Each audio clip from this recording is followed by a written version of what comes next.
Bonjour et bienvenue dans cette présentation qui va détailler comment a été effectué l'affichage des données qui proviennent des réseaux LoRaWAN dans le visualisateur 2D 3D Kano.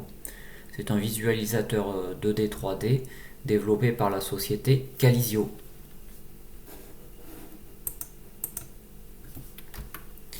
Donc tout d'abord, un mot sur le contexte qui est somme toute assez complexe, les réseaux LoRaWAN et le network server Chirpstack. LoRaWAN, c'est un réseau sans fil pour relier des capteurs et des gateways. Et ces gateways sont ensuite reliés à des serveurs informatiques. Donc tout à gauche, la partie jaune, ce sont des capteurs, par exemple un capteur d'humidité, un capteur de bruit. Ensuite, la partie verte, ce sont des passerelles, donc un petit appareil pas plus gros qu'une box internet. Ce petit appareil reçoit des ondes radio et ensuite renvoie un signal réseau de type TCP ou UDP, soit par le Wi-Fi, soit par un câble Ethernet. Et on a la troisième partie qui est le network server Chirpstack. Donc voilà, on se retrouve avec trois types de communication, une communication radio, une communication LAN et ensuite une communication cloud. Donc on a trois zones, les capteurs, les passerelles et du cloud. Donc Chirpstack, c'est un network server, donc c'est une terminologie dans les réseaux LoRaWAN qui va décrire les composants qui reçoivent et qui envoient des données aussi. Et ils se décrivent sur leur site internet comme seulement un network server, mais c'est un ensemble de composants qu'on peut agencer comme on veut pour ses besoins. Et ils sont structurés autour d'un bus de messages côté serveur qu'on voit ici, le MQTT Broker. Kano, qu'est-ce que c'est? C'est un visualisateur 2D 3D réalisé par la société Calizio. Donc ce visualisateur, il supporte différents types de couches. C'est ce qu'on voit à droite dans les petites icônes. Et dans la partie centrale, on voit les points qui sont les données géospatiales. On peut requêter dans différentes sources de données pour afficher ces données en temps réel.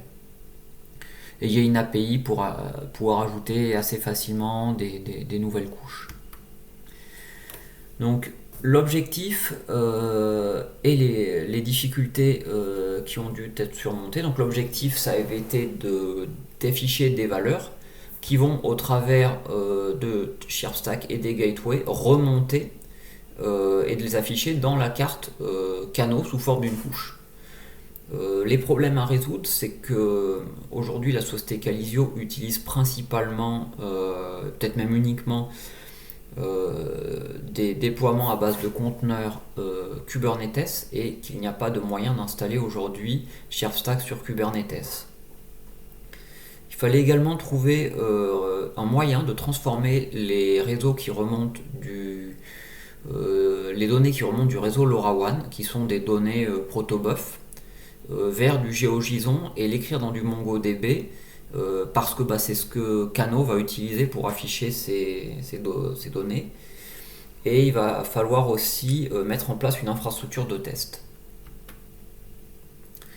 Donc cette infrastructure de test, elle n'est pas très compliquée, c'est une petite passerelle, donc on voit à gauche à quoi ressemble, ça ressemble, fait une dizaine de centimètres, et à droite on voit un capteur, c'est pas bien plus, c'est un petit peu plus petit. On a également expérimenté des passerelles de type Raspberry avec ChirpstackOS dessus. Donc il nous a fallu, pour répondre à la première question d'installer sur Kubernetes, on a réalisé un chart Helm. Donc Helm, c'est un système de package pour Kubernetes. Via un système de template, on va paramétrer les ressources qu'on déploie sur Kubernetes, les services, les deployments, les stateful sets. Et c'est devenu assez populaire avec les packages qui ont été mis à disposition par la société Bitnami, qui fournit des charts de très haute qualité pour tout un tas de logiciels open source.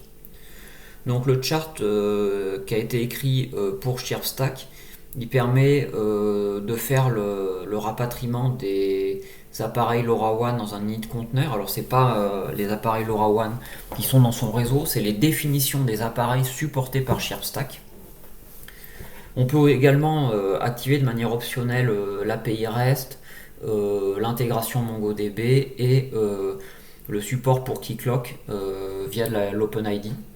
Ce chart est hébergé sur le dépôt Calizio Arbor et est disponible bien sûr c'est un dépôt public sous GitHub.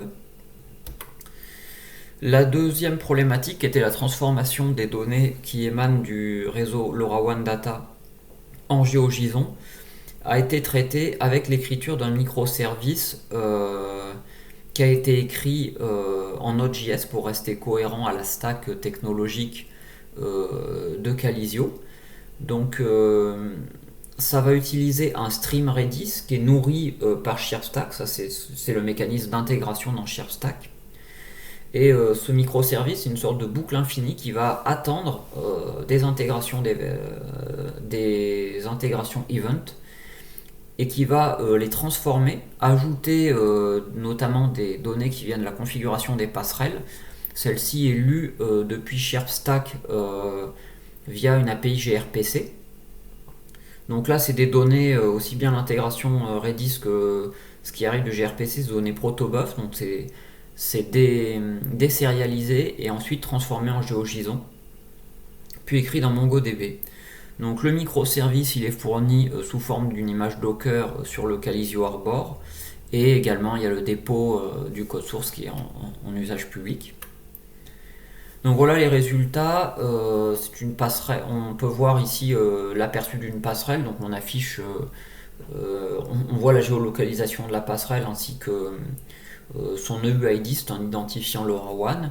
On voit également les couches, donc batterie LoRaWAN et température, donc température qui permet de visualiser les données remontées par le capteur. Et on peut voir un historique, donc on a requêté là, Kano est capable de requêter et d'afficher ce graphique des données.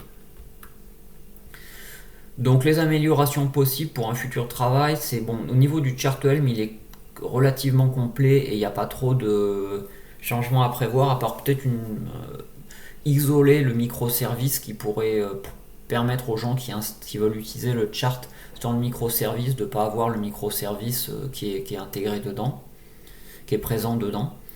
Au niveau de l'intégration MongoDB, il faudrait supporter plus de types parce qu'aujourd'hui il n'y a que les événements de type up. Et en fait, il y a 6 types d'événements dans LoRaWAN, donc voilà, il faudra ajouter un support plus complet, sachant que ça peut être un gros travail. Il faudrait également tester tout ce qui est downlink event, donc c'est la possibilité d'envoyer des commandes aux appareils, ce qui peut être assez compliqué parce que il y a la couche radio qui est présente. Il faudrait également prendre en compte les tenants. Aujourd'hui, on ne gère pas les tenants. Et ça permettrait d'écrire les données des différents tenants dans des microservices, dans des collections MongoDB ou carrément des bases MongoDB différentes afin de préserver l'anonymat des différents participants. Voilà, une roadmap plus complète est disponible sur le GitHub du projet. Donc merci pour votre attention. Les contributions sont bien sûr les bienvenues sur les deux dépôts Git. Et si vous avez des questions, n'hésitez pas à contacter la société Calizio. Je vous remercie de votre attention.